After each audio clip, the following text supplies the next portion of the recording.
On glancing over my notes of the 70-odd cases in which I have during the last 8 years studied the methods of my friend Sherlock Holmes, I find many tragic, some comic, a large number merely strange, but none commonplace.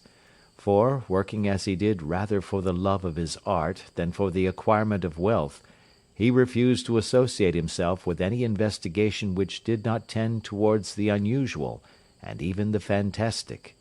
Of all these varied cases, however, I cannot recall any which presented more singular features than that which was associated with the well-known Surrey family of the Roylotts of Stoke Moran. The events in question occurred in the early days of my association with Holmes, when we were sharing rooms as bachelors in Baker Street. It is possible that I might have placed them upon record before, but a promise of secrecy was made at the time, from which I have only been freed during the last month by the untimely death of the lady to whom the pledge was given. It is perhaps as well that the fact should now come to light, for I have reasons to know that there are widespread rumours as to the death of Dr. Grimesby Roylott, which tend to make the matter even more terrible than the truth. It was early in April in the year '83 that I woke one morning to find Sherlock Holmes standing, fully dressed, by the side of my bed. He was a late riser, as a rule, and as the clock on the mantelpiece showed me that it was only 7:15, I blinked up at him in some surprise, and perhaps just a little resentment, for I was myself regular in my habits. "Very sorry to knock you up, Watson," said he, "but it's the common lot this morning. Mrs. Hudson has been knocked up, she retorted upon me, and I on you." "What is it, then? A fire?" "No, a client. It seems that a young lady has arrived in a considerable state of excitement, who insists upon seeing me. She is waiting now in the sitting-room. Now, when young ladies wander about the metropolis at this hour of the morning, and knock sleepy people up out of their beds, I presume that it is something very pressing which they have to communicate. Should it prove to be an interesting case, you would, I am sure, wish to follow it from the outset. I thought, at any rate, that I should call you and give you the chance." "My dear fellow, I would not miss it for anything." I had no keener pleasure than in following Holmes in his professional investigations, and in admiring the rapid deductions, as swift as intuitions, and yet always founded on a logical basis with which he unravelled the problems which were submitted to him. I rapidly threw on my clothes, and was ready in a few minutes to accompany my friend down to the sitting-room. A lady, dressed in black and heavily veiled, who had been sitting in the window, rose as we entered. "Good morning, madam," said Holmes cheerily. "My name is Sherlock Holmes. This is my intimate friend and associate, Dr. Watson, before whom you can speak as freely as before myself. Ha! I am glad to see that Mrs. Hudson has had the good sense to light the fire. Pray draw up to it, and I shall order you a cup of hot coffee, for I observe that you are shivering." "It is not cold which makes me shiver," said the woman in a low voice, changing her seat as requested. "What then?" "It is fear, Mr. Holmes. It is terror." She raised her veil as she spoke, and we could see that she was indeed in a pitiable state of agitation, her face all drawn and grey, with restless, frightened eyes, like those of some hunted animal. Her features and figure were those of a woman of 30, but her hair was shot with premature grey, and her expression was weary and haggard. Sherlock Holmes ran her over with one of his quick, all-comprehensive glances. "You must not fear," said he, soothingly, bending forward and patting her forearm. "We shall soon set matters right, I have no doubt. You have come in by train this morning, I see." "You know me, then?" "No, but I observed the second half of a return ticket in the palm of your left glove. You must have started early, and yet you had a good drive in a dog-cart, along heavy roads, before you reached the station." The lady gave a violent start and stared in bewilderment at my companion. "There is no mystery, my dear madam," said he, smiling. The left arm of your jacket is spattered with mud in no less than 7 places. The marks are perfectly fresh. There is no vehicle save a dog-cart which throws up mud in that way, and then only when you sit on the left-hand side of the driver." "Whatever your reasons may be, you are perfectly correct," said she. "I started from home before 6, reached Leatherwood at 20 past, and came in by the first train to Waterloo. Sir, I can stand this strain no longer. I shall go mad if it continues. I have no one to turn to, none, save only one, who cares for me, and he, poor fellow, can be of little aid. I have heard of you, Mr. Holmes. I have heard of you from Mrs. Farintosh, whom you helped in the hour of her sore need. It was from her that I had your address. Oh, sir, do you not think that you could help me, too, and at least throw a little light through the dense darkness which surrounds me? At present, it is out of my power to reward you for your services, but in a month or 6 weeks I shall be married, with the control of my own income, and then at least you shall not find me ungrateful." Holmes turned to his desk, and, unlocking it, drew out a small case-book, which he consulted. "Farintosh," said he. "Ah, yes, I recall the case. It was concerned with an opal tiara. I think it was before your time, Watson. I can only say, madam, that I shall be happy to devote the same care to your case as I did to that of your friend. As to reward, my profession is its own reward, but you are at liberty to defray whatever expenses I may be put to, at the time which suits you best.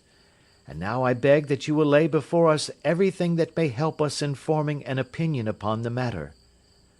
"Alas," replied our visitor, "the very horror of my situation lies in the fact that my fears are so vague, and my suspicions depend so entirely upon small points, which might seem trivial to another, that even he to whom of all others I have a right to look for help and advice looks upon all that I tell him about it as the fancies of a nervous woman. He does not say so, but I can read it from his soothing answers and averted eyes. But I have heard, Mr. Holmes, that you can see deeply into the manifold wickedness of the human heart. You may advise me how to walk amid the dangers which encompass me." "I am all attention, madam." "My name is Helen Stoner, and I am living with my stepfather, who is the last survivor of one of the oldest Saxon families in England, the Roylotts of Stoke Moran, on the western border of Surrey." Holmes nodded his head. "The name is familiar to me," said he. "The family was at one time among the richest in England, and the estates extended over the borders into Berkshire in the north, and Hampshire in the west. In the last century, however, 4 successive heirs were of a dissolute and wasteful disposition, and the family ruin was eventually completed by a gambler in the days of the Regency. Nothing was left save a few acres of ground, and the 200-year-old house, which is itself crushed under a heavy mortgage. The last squire dragged out his existence there, living the horrible life of an aristocratic pauper, but his only son, my stepfather, seeing that he must adapt himself to the new conditions, obtained an advance from a relative, which enabled him to take a medical degree, and went out to Calcutta, where, by his professional skill and his force of character, he established a large practice. In a fit of anger, however, caused by some robberies which had been perpetrated in the house, he beat his native butler to death and narrowly escaped a capital sentence. As it was, he suffered a long term of imprisonment, and afterwards returned to England a morose and disappointed man. When Dr. Roylott was in India he married my mother, Mrs. Stoner, the young widow of Major General Stoner, of the Bengal Artillery. My sister Julia and I were twins, and we were only 2 years old at the time of my mother's remarriage. She had a considerable sum of money, not less than £1,000 a year, and this she bequeathed to Dr. Roylott entirely while we resided with him, with the provision that a certain annual sum should be allowed to each of us in the event of our marriage. Shortly after our return to England, my mother died. She was killed 8 years ago in a railway accident near Crewe. Dr. Roylott then abandoned his attempts to establish himself in practice in London, and took us to live with him in the old ancestral house at Stoke Moran. The money which my mother had left was enough for all our wants, and there seemed to be no obstacle to our happiness. But a terrible change came over our stepfather about this time. Instead of making friends and exchanging visits with our neighbours, who had at first been overjoyed to see a Roylott of Stoke Moran back in the old family seat, he shut himself up in his house, and seldom came out save to indulge in ferocious quarrels with whoever might cross his path. Violence of temper approaching to mania has been hereditary in the men of the family, and in my stepfather's case it had, I believe, been intensified by his long residence in the tropics. A series of disgraceful brawls took place, 2 of which ended in the police court, until at last he became the terror of the village, and the folks would fly at his approach, for he is a man of immense strength, and absolutely uncontrollable in his anger. Last week he hurled the local blacksmith over a parapet into a stream, and it was only by paying over all the money which I could gather together that I was able to avert another public exposure. He had no friends at all save the wandering gipsies, and he would give these vagabonds leave to encamp upon the few acres of bramble-covered land which represent the family estate, and would accept in return the hospitality of their tents, wandering away with them sometimes for weeks on end. He has a passion also for Indian animals, which are sent over to him by a correspondent, and he has at this moment a cheetah and a baboon, which wander freely over his grounds and are feared by the villagers almost as much as their master. You can imagine from what I say that my poor sister Julia and I had no great pleasure in our lives. No servant would stay with us, and for a long time we did all the work of the house.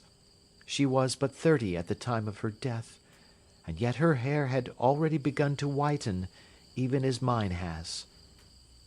Your sister is dead, then? She died just 2 years ago, and it is of her death that I wish to speak to you. You can understand that, living the life which I have described, we were little likely to see anyone of our own age and position. We had, however, an aunt, my mother's maiden sister, Miss Honoria Westphail, who lives near Harrow, and we were occasionally allowed to pay short visits at this lady's house. Julia went there at Christmas 2 years ago, and met there a half-pay major of marines, to whom she became engaged. My stepfather learned of the engagement when my sister returned, and offered no objection to the marriage, but within a fortnight of the day which had been fixed for the wedding, the terrible event occurred which has deprived me of my only companion." Sherlock Holmes had been leaning back in his chair with his eyes closed and his head sunk in a cushion, but he half opened his lids now and glanced across at his visitor. "Pray be precise as to details," said he.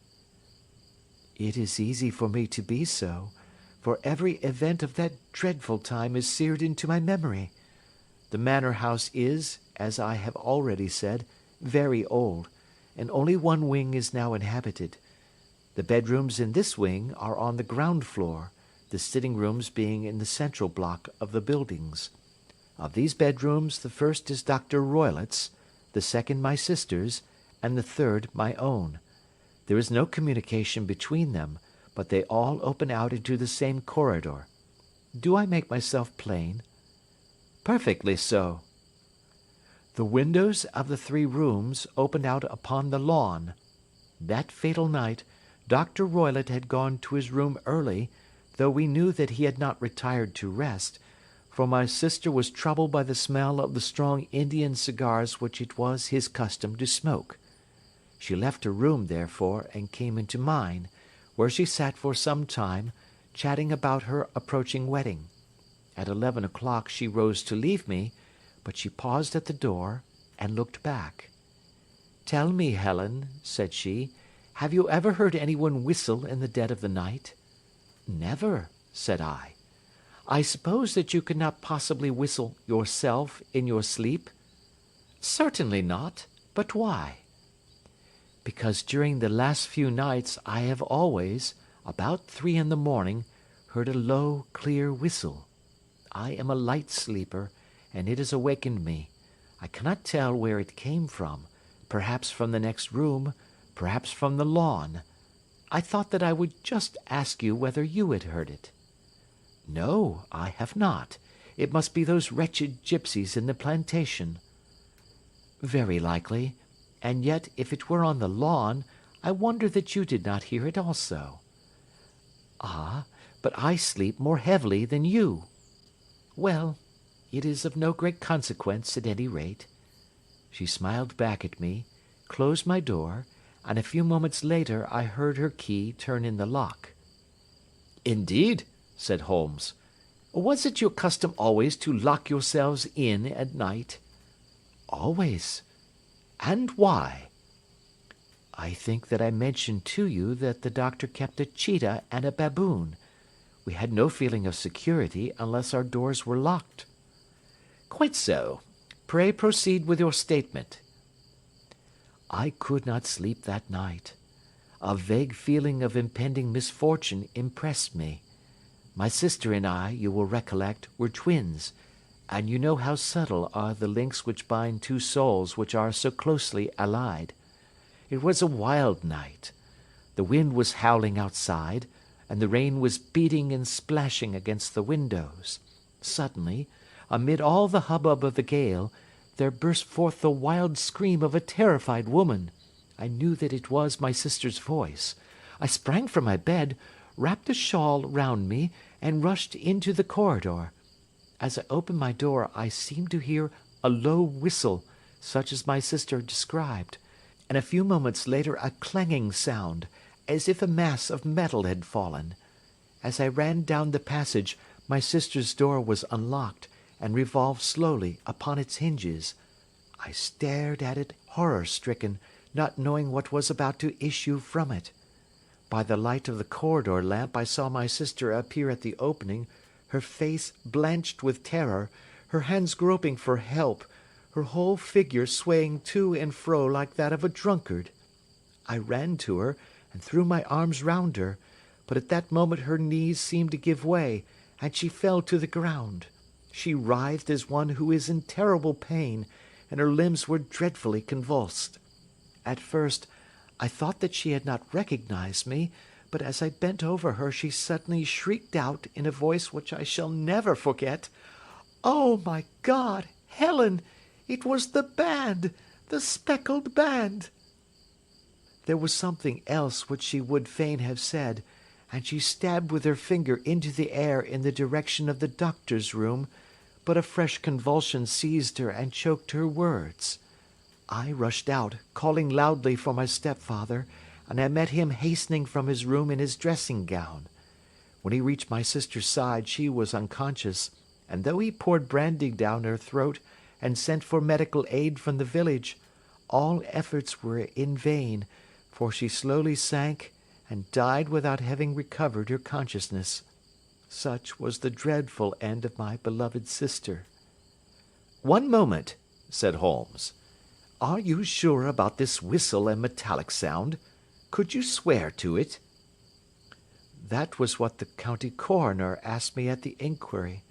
It is my strong impression that I heard it, and yet, among the crash of the gale and the creaking of an old house, I may possibly have been deceived."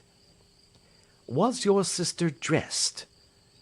"No, she was in her night-dress. In her right hand was found the charred stump of a match, and in her left a match-box." "Showing that she had struck a light and looked about her when the alarm took place. That is important. And what conclusions did the coroner come to?" "He investigated the case with great care, for Dr. Roylott's conduct had long been notorious in the county, but he was unable to find any satisfactory cause of death. My evidence showed that the door had been fastened upon the inner side, and the windows were blocked by old-fashioned shutters with broad iron bars, which were secured every night. The walls were carefully sounded, and were shown to be quite solid all round, and the flooring was also thoroughly examined, with the same result. The chimney is wide, but is barred up by 4 large staples. It is certain, therefore, that my sister was quite alone when she met her end. Besides, there were no marks of any violence upon her. How about poison? The doctors examined her for it, but without success. What do you think that this unfortunate lady died of, then? It is my belief that she died of pure fear and nervous shock, though what it was that frightened her, I cannot imagine. Were there gipsies in the plantation at the time? Yes, there were nearly always some there. Ah, and what did you gather from this allusion to a band, a speckled band? Sometimes I have thought that it was merely the wild talk of delirium. Sometimes that it may have referred to some band of people, perhaps to these very gipsies in the plantation. I do not know whether the spotted handkerchiefs which so many of them wear over their heads might have suggested the strange adjective which he used. Holmes shook his head like a man who is far from being satisfied. "These are very deep waters," said he. "Pray go on with your narrative." 2 years have passed since then, and my life has been until lately lonelier than ever. A month ago, however, a dear friend, whom I have known for many years, has done me the honour to ask my hand in marriage. His name is Armitage, Percy Armitage, the second son of Mr. Armitage of Crane Water, near Reading. My stepfather has offered no opposition to the match, and we are to be married in the course of the spring. 2 days ago, some repairs were started in the west wing of the building, and my bedroom wall has been pierced, so that I have had to move into the chamber in which my sister died, and to sleep in the very bed in which she slept. Imagine, then, my thrill of terror when last night, as I lay awake, thinking over her terrible fate, I suddenly heard in the silence of the night the low whistle which had been the herald of her own death. I sprang up and lit the lamp, but nothing was to be seen in the room. I was too shaken to go to bed again, however, so I dressed, and as soon as it was daylight I slipped down, got a dog-cart at the Crown Inn, which is opposite, and drove to Leatherhead, from whence I have come on this morning with the one object of seeing you and asking your advice." "You have done wisely," said my friend. "But have you told me all?" "Yes, all." "Miss Roylott, you have not. You are screening your stepfather." "Why, what do you mean?" For answer, Holmes pushed back the frill of black lace which fringed the hand that lay upon our visitor's knee. 5 little livid spots, the marks of 4 fingers and a thumb, were printed upon the white wrist. "You have been cruelly used," said Holmes. The lady coloured deeply and covered over her injured wrist. "He is a hard man," she said, "and perhaps he hardly knows his own strength." There was a long silence, during which Holmes leaned his chin upon his hands and stared into the crackling fire. "This is a very deep business," he said at last. "There are 1,000 details which I should desire to know before I decide upon our course of action. Yet we have not a moment to lose. If we were to come to Stoke Moran to-day, would it be possible for us to see over these rooms without the knowledge of your stepfather?" "As it happens, he spoke of coming into town to-day upon some most important business. It is probable that he will be away all day, and that there will be nothing to disturb you. We have a housekeeper now, but she is old and foolish, and I could easily get her out of the way." "Excellent. You are not averse to this trip, Watson?" "By no means." "Then we shall both come. What are you going to do yourself?" "I have 1 or 2 things which I would wish to do now that I am in town, but I shall return by the 12 o'clock train, so as to be there in time for your coming." "And you may expect us early in the afternoon. I have myself some small business matters to attend to. Will you not wait and breakfast?" No, I must go. My heart is lightened already since I have confided my trouble to you. I shall look forward to seeing you again this afternoon." She dropped her thick black veil over her face and glided from the room. "And what do you think of it all, Watson?" asked Sherlock Holmes, leaning back in his chair. "It seems to me to be a most dark and sinister business." "Dark enough and sinister enough." "Yet if the lady is correct in saying that the flooring and walls are sound, and that the door, window, and chimney are impassable, then her sister must have been undoubtedly alone when she met her mysterious end." "What becomes, then, of these nocturnal whistles, and what of the very peculiar words of the dying woman?" "I cannot think."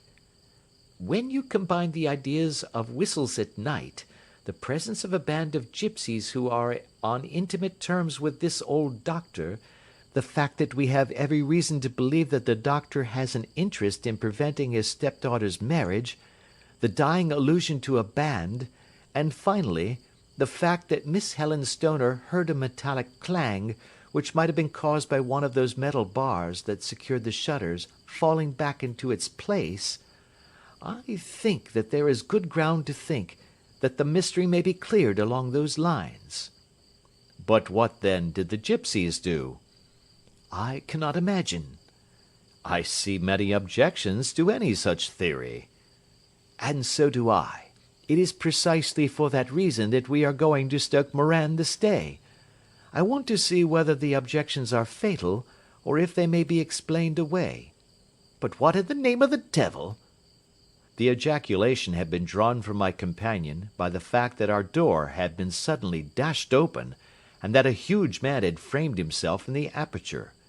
His costume was a peculiar mixture of the professional and of the agricultural, having a black top hat, a long frock coat, and a pair of high gaiters, with a hunting crop swinging in his hand. So tall was he that his hat actually brushed the crossbar of the doorway, and his breadth seemed to span it across from side to side. A large face, seared with 1,000 wrinkles, burned yellow with the sun, and marked with every evil passion, was turned from one to the other of us, while his deep-set, bile-shot eyes, and his high, thin, fleshless nose gave him somewhat the resemblance to a fierce old bird of prey. "Which of you is Holmes?" asked this apparition. "My name, sir, but you have the advantage of me," said my companion quietly. "I am Dr. Grimesby Roylott of Stoke Moran." "Indeed, doctor," said Holmes blandly. "Pray take a seat." "I will do nothing of the kind. My stepdaughter has been here. I have traced her. What has she been saying to you?" "It is a little cold for the time of the year," said Holmes. "What has she been saying to you?" cried the old man furiously. "But I have heard that the crocuses promise well," continued my companion imperturbably. "Ha! You put me off, do you?" said our new visitor, taking a step forward and shaking his hunting crop. "I know you, you scoundrel. I have heard of you before. You are Holmes the meddler." My friend smiled. "Holmes the busybody." His smile broadened. "Holmes the Scotland Yard Jack-in-Office." Holmes chuckled heartily. "Your conversation is most entertaining," said he. "When you go out, close the door, for there is a decided draught." "I will go when I have said my say. Don't you dare to meddle with my affairs. I know that Miss Stoner has been here. I traced her. I am a dangerous man to fall foul of. See here." He stepped swiftly forward, seized the poker, and bent it into a curve with his huge brown hands. "See that you keep yourself out of my grip," he snarled, and hurling the twisted poker into the fireplace, he strode out of the room. "He seems a very amiable person," said Holmes, laughing. "Ha, ha! I am not quite so bulky, but if he had remained I might have shown him that my grip was not much more feeble than his own." As he spoke, he picked up the steel poker and, with a sudden effort, straightened it out again. "Fancy his having the insolence to confound me with the official detective force! This incident gives zest to our investigation, however, and I only trust that our little friend will not suffer from her imprudence in allowing this brute to trace her. And now, Watson, we shall order breakfast, and afterwards I shall walk down to Doctors' Commons, where I hope to get some data which may help us in this matter." It was nearly 1 o'clock when Sherlock Holmes returned from his excursion.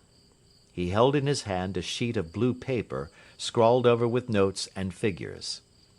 "I have seen the will of the deceased wife," said he. "To determine its exact meaning, I have been obliged to work out the present prices of the investments with which it is concerned. The total income, which at the time of the wife's death was little short of £1,100, is now, through the fall in agricultural prices, not more than £750. Each daughter can claim an income of £250 in case of marriage. It is evident, therefore, that if both girls had married, this beauty would have been a mere pittance, while even one of them would cripple him to a very serious extent. My morning's work has not been wasted, since it has proved that he has the very strongest motives for standing in the way of anything of the sort. And now, Watson, this is too serious for dawdling, especially as the old man is aware that we are interesting ourselves in his affairs. So if you are ready, we shall call a cab and drive to Waterloo. I should be very much obliged if you would slip your revolver into your pocket. An Ely's No. 2 is an excellent argument with gentlemen who can twist steel pokers into knots. That and a toothbrush are, I think, all that we need." At Waterloo we were fortunate in catching a train for Leatherhead, where we hired a trap at the station inn and drove for 4 or 5 miles through the lovely Surrey lanes. It was a perfect day, with a bright sun and a few fleecy clouds in the heavens. The trees and wayside hedges were just throwing out their first green shoots, and the air was full of the pleasant smell of the moist earth. To me, at least, there was a strange contrast between the sweet promise of the spring and this sinister quest upon which we were engaged. My companion sat in the front of the trap, his arms folded, his hat pulled down over his eyes, and his chin sunk upon his breast, buried in the deepest thought. Suddenly, however, he started, tapped me on the shoulder, and pointed over the meadows. "Look there," said he. A heavily timbered park stretched up in a gentle slope, thickening into a grove at the highest point. From amid the branches there jutted out the grey gables and high roof-tree of a very old mansion. "Stoke Moran?" said he. "Yes, sir, that be the house of Dr. Grimesby Roylott," remarked the driver. "There is some building going on there," said Holmes. "That is where we are going." "There's the village," said the driver, pointing to a cluster of roofs some distance to the left. "But if you want to get to the house, you'll find it shorter to get over this stile and so by the footpath over the fields. There it is, where the lady is walking." "And the lady, I fancy, is Miss Stoner," observed Holmes, shading his eyes. "Yes, I think we had better do as you suggest." We got off, paid our fare, and the trap rattled back on its way to Leatherhead. "I thought it as well," said Holmes as we climbed the stile, "that this fellow should think we had come here as architects, or on some definite business. It may stop his gossip. Good afternoon, Miss Stoner. You see that we have been as good as our word." Our client of the morning had hurried forward to meet us with a face which spoke her joy. "I have been waiting so eagerly for you," she cried, shaking hands with us warmly. "All has turned out splendidly. Dr. Roylott has gone to town, and it is unlikely that he will be back before evening." "We have had the pleasure of making the doctor's acquaintance," said Holmes, and in a few words he sketched out what had occurred. Miss Stoner turned white to the lips as she listened. "Good heavens!" she cried. "He has followed me, then?" "So it appears." He is so cunning that I never know when I am safe from him. What will he say when he returns? He must guard himself, for he may find that there is someone more cunning than himself upon his track. You must lock yourself up from him tonight. If he is violent, we shall take you away to your aunt's at Harrow. Now, we must make the best use of our time, so kindly take us at once to the rooms which we are to examine." The building was of grey, lichen-blotched stone, with a high central portion and two curving wings like the claws of a crab, thrown out on each side. In one of these wings the windows were broken and blocked with wooden boards, while the roof was partly caved in, a picture of ruin. The central portion was in little better repair, but the right-hand block was comparatively modern, and the blinds in the windows, with the blue smoke curling up from the chimneys, showed that this was where the family resided. Some scaffolding had been erected against the end wall, and the stonework had been broken into, but there were no signs of any workmen at the moment of our visit. Holmes walked slowly up and down the ill-trimmed lawn, and examined with deep attention the outsides of the windows. "This, I take it, belongs to the room in which you used to sleep, the centre one to your sister's, and the one next to the main building to Dr. Roylott's chamber?" "Exactly so, but I am now sleeping in the middle one." "Pending the alterations, as I understand.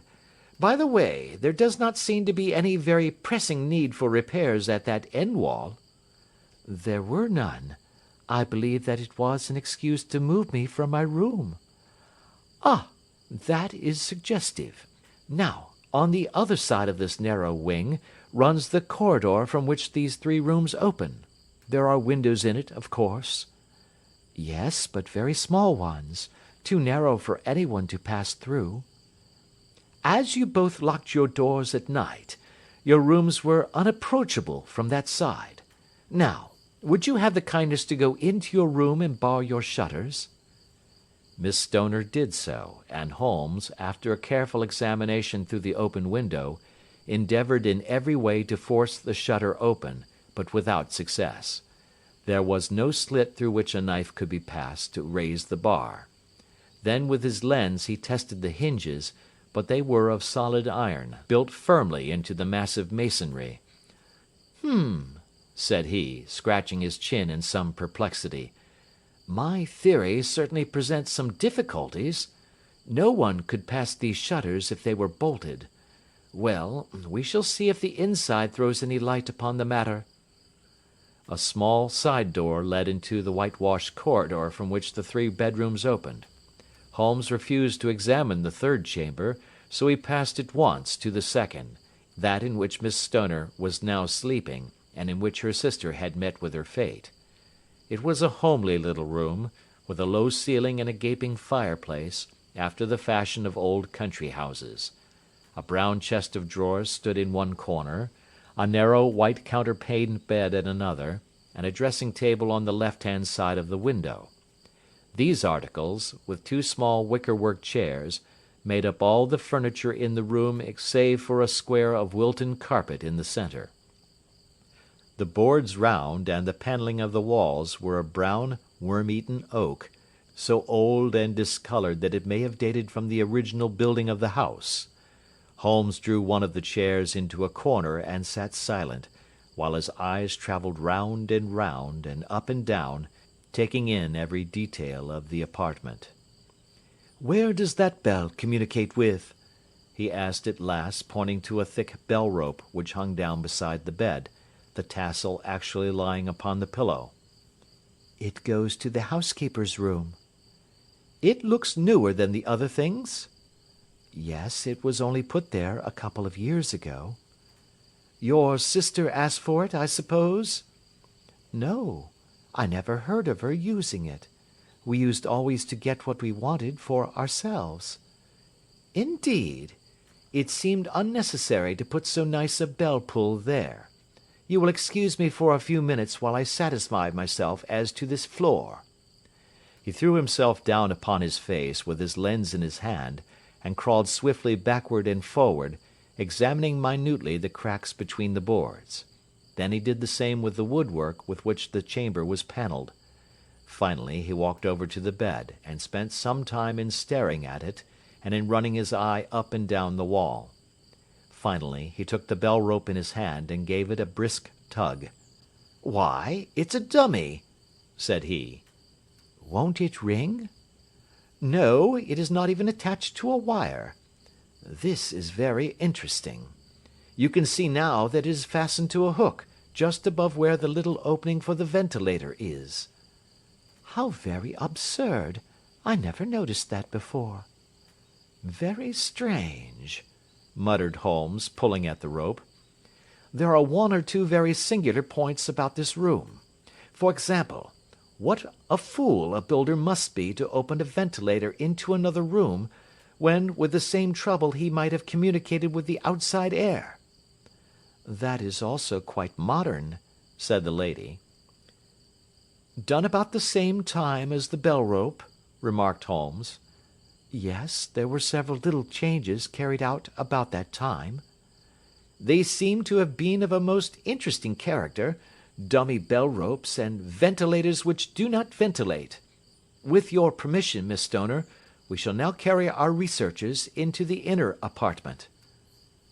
Dr. Grimesby Roylott's chamber was larger than that of his stepdaughter, but was as plainly furnished. A camp bed, a small wooden shelf full of books, mostly of a technical character, an armchair beside the bed, a plain wooden chair against the wall, a round table, and a large iron safe were the principal things which met the eye. Holmes walked slowly round and examined each and all of them with the keenest interest. "What's in here?" he asked, tapping the safe. "My stepfather's business papers." "Oh, you have seen inside, then?" "Only once, some years ago.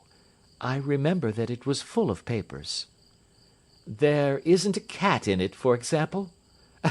"No. What a strange idea." "Well, look at this." He took up a small saucer of milk which stood on the top of it. "No, we don't keep a cat, but there is a cheetah and a baboon." "Ah, yes, of course. Well, a cheetah is just a big cat, and yet a saucer of milk does not go very far in satisfying its wants, I dare say. There is one point which I should wish to determine." He squatted down in front of the wooden chair, and examined the seat of it with the greatest attention. "Thank you, that is quite settled," said he, rising and putting his lens in his pocket. "Hallo! Here is something interesting." The object which had caught his eye was a small dog lash hung on one corner of the bed. The lash, however, was curled upon itself, and tied so as to make a loop of whipcord. "What do you make of that, Watson?" "It's a common enough lash, but I don't know why it should be tied." "That is not quite so common, is it? Ah me! It's a wicked world, and when a clever man turns his brains to crime, it is the worst of all. I think that I have seen enough now, Miss Stoner, and with your permission we shall walk out upon the lawn." I had never seen my friend's face so grim, or his brows so dark as it was when we turned from the scene of this investigation. We had walked several times up and down the lawn, neither Miss Stoner nor myself liking to break in upon his thoughts before he roused himself from his reverie. "It is very essential, Miss Stoner," said he, "that you should absolutely follow my advice in every respect." "I shall most certainly do so." "The matter is too serious for any hesitation. Your life may depend upon your compliance." "I assure you that I am in your hands." "In the first place, both my friend and I must spend the night in your room." Both Miss Stoner and I gazed at him in astonishment. "Yes, it must be so. Let me explain. I believe that that is the village inn over there?" "Yes, that is the Crown." "Very good. Your windows would be visible from there?" "Certainly." "You must confine yourself to your room, on pretence of a headache, when your stepfather comes back. Then when you hear him retire for the night, you must open the shutters of your window, undo the hasp, Put your lamp there as a signal to us, and then withdraw quietly with everything which you are likely to want into the room which you used to occupy. I have no doubt that, in spite of the repairs, you could manage there for one night." "Oh, yes, easily." "The rest you will leave in our hands." "But what will you do?" "We shall spend the night in your room, and we shall investigate the cause of this noise which has disturbed you." "I believe, Mr. Holmes, that you have already made up your mind," said Miss Stoner, laying her hand upon my companion's sleeve. "Perhaps I have." "Then, for pity's sake, tell me what was the cause of my sister's death." "I should prefer to have clearer proofs before I speak." "You can at least tell me whether my own thought is correct, and if she died from some sudden fright." "No, I do not think so. I think that there was probably some more tangible cause. And now, Miss Stoner, we must leave you, for if Dr. Roylott returned and saw us, our journey would be in vain. Good-bye, and be brave, for if you will do what I have told you, you may rest assured that we shall soon drive away the dangers that threaten you." Sherlock Holmes and I had no difficulty in engaging a bedroom and sitting-room at the Crown Inn.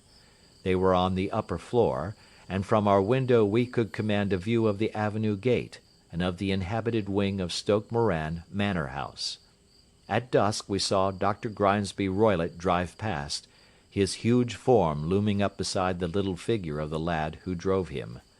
The boy had some slight difficulty in undoing the heavy iron gates, and we heard the hoarse roar of the doctor's voice, and saw the fury with which he shook his clenched fists at him. The trap drove on, and a few minutes later we saw a sudden light spring up among the trees as the lamp was lit in one of the sitting-rooms. "Do you know, Watson," said Holmes, as we sat together in the gathering darkness, "I have really some scruples as to taking you tonight. There is a distinct element of danger."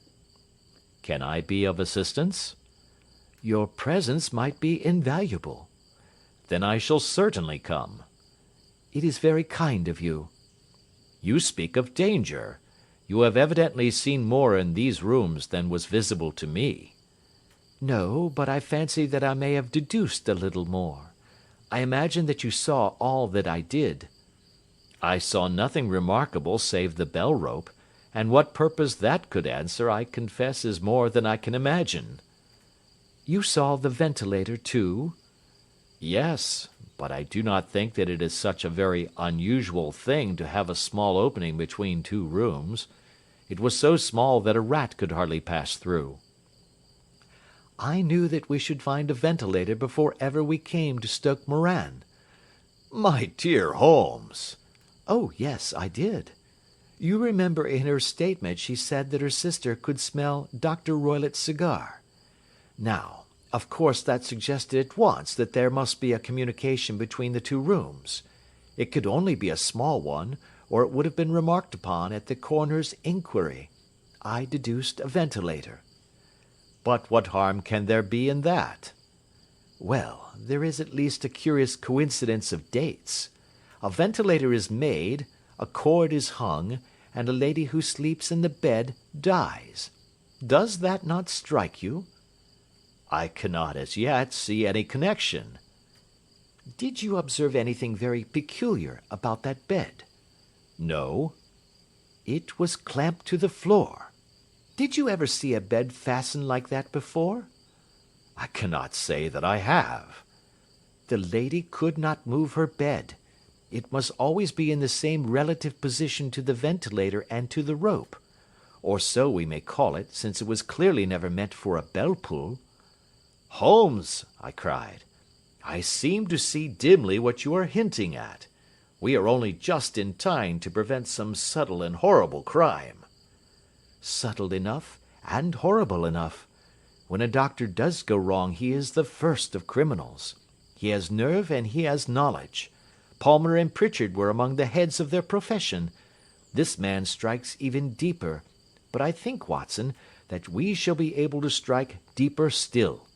Yet, we shall have horrors enough before the night is over, For goodness sake, let us have a quiet pipe, and turn our minds for a few hours to something more cheerful." About 9 o'clock the light among the trees was extinguished, and all was dark in the direction of the manor house. 2 hours passed slowly away, and then suddenly, just at the stroke of 11, a single bright light shone out right in front of us. "That is our signal," said Holmes, springing to his feet. "It comes from the middle window." As we passed out he exchanged a few words with the landlord, explaining that we were going on a late visit to an acquaintance, and that it was possible that we might spend the night there. A moment later we were out on the dark road, a chill wind blowing in our faces, and one yellow light twinkling in front of us through the gloom, to guide us on our sombre errand. There was little difficulty in entering the grounds, for unrepaired breaches gaped in the old park wall. Making our way among the trees, we reached the lawn, crossed it, and were about to enter through the window when out from a clump of laurel bushes there darted what seemed to be a hideous and distorted child, who threw itself upon the grass with writhing limbs and then ran swiftly across the lawn into the darkness. "My God!" I whispered. "Did you see it?" Holmes was for the moment as startled as I. His hand closed like a vice upon my wrist in his agitation. Then he broke into a low laugh and put his lips to my ear.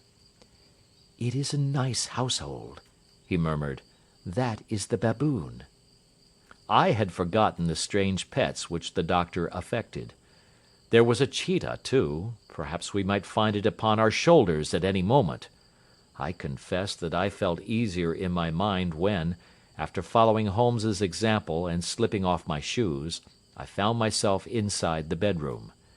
My companion noiselessly closed the shutters, moved the lamp onto the table, and cast his eyes round the room. All was as we had seen it in the daytime. Then, creeping up to me and making a trumpet of his hand, he whispered into my ear again so gently that it was all that I could do to distinguish the words. "The least sound would be fatal to our plans." I nodded to show that I had heard. "We must sit without light. He would see it through the ventilator." I nodded again. "Do not go asleep. Your very life may depend upon it. Have your pistol ready in case we should need it. I will sit on the side of the bed, and you in that chair." I took out my revolver and laid it on the corner of the table. Holmes had brought up a long, thin cane, and this he placed upon the bed beside him. By it he laid the box of matches and the stump of a candle. Then he turned down the lamp, and we were left in darkness. How shall I ever forget that dreadful vigil? I could not hear a sound, not even the drawing of a breath, and yet I knew that my companion sat open-eyed, within a few feet of me, in the same state of nervous tension in which I was myself. The shutters cut off the least ray of light, and we waited in absolute darkness. From outside came the occasional cry of a night bird, and once at our very window a long-drawn cat-like whine, which told us that the cheetah was indeed at liberty. Far away we could hear the deep tones of the parish clock, which boomed out every quarter of an hour. How long they seemed, those quarters! 12 struck, and 1, and 2, and 3, and still we sat waiting silently for whatever might befall. Suddenly, there was the momentary gleam of a light up in the direction of the ventilator, which vanished immediately, but was succeeded by a strong smell of burning oil and heated metal. Someone in the next room had lit a dark lantern. I heard a gentle sound of movement, and then all was silent once more, though the smell grew stronger. For half an hour I sat with straining ears. Then suddenly another sound became audible, a very gentle, soothing sound, like that of a small jet of steam escaping continually from a kettle. The instant that we heard it, Holmes sprang from the bed, struck a match, and lashed furiously with his cane at the bell-pull. "You see it, Watson?" he yelled. "You see it?" But I saw nothing. At the moment when Holmes struck the light, I heard a low, clear whistle, but the sudden glare flashing into my weary eyes made it impossible for me to tell what it was at which my friend lashed so savagely. I could, however, see that his face was deadly pale and filled with horror and loathing. He had ceased to strike and was gazing up at the ventilator, when suddenly there broke from the silence of the night the most horrible cry to which I have ever listened. It swelled up louder and louder, a hoarse yell of pain and fear and anger all mingled in the one dreadful shriek. They say that away down in the village, and even in the distant parsonage, that cry raised the sleepers from their beds.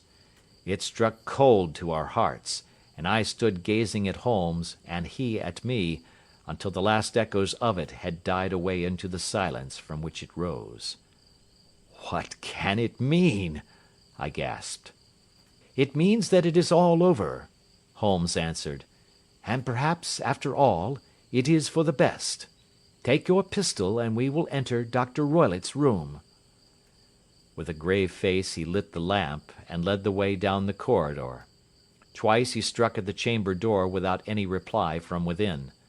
Then he turned the handle and entered, I at his heels, with the cocked pistol in my hand. It was a singular sight which met our eyes. On the table stood a dark lantern with the shutter half open, throwing a brilliant beam of light upon the iron safe, the door of which was ajar. Beside this table, on the wooden chair, sat Dr. Grimesby Roylott, clad in a long grey dressing-gown, his bare ankles protruding beneath, and his feet thrust into red heelless Turkish slippers. Across his lap lay the short stock with the long lash which we had noticed during the day.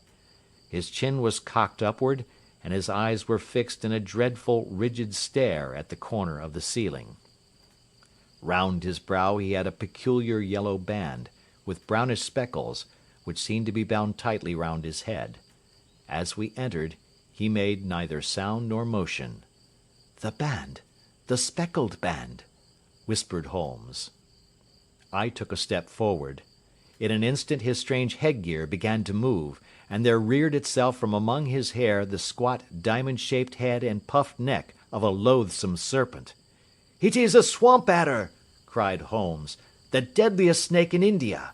He has died within 10 seconds of being bitten. Violence does in truth recoil upon the violent, and the schemer falls into the pit which he digs for another.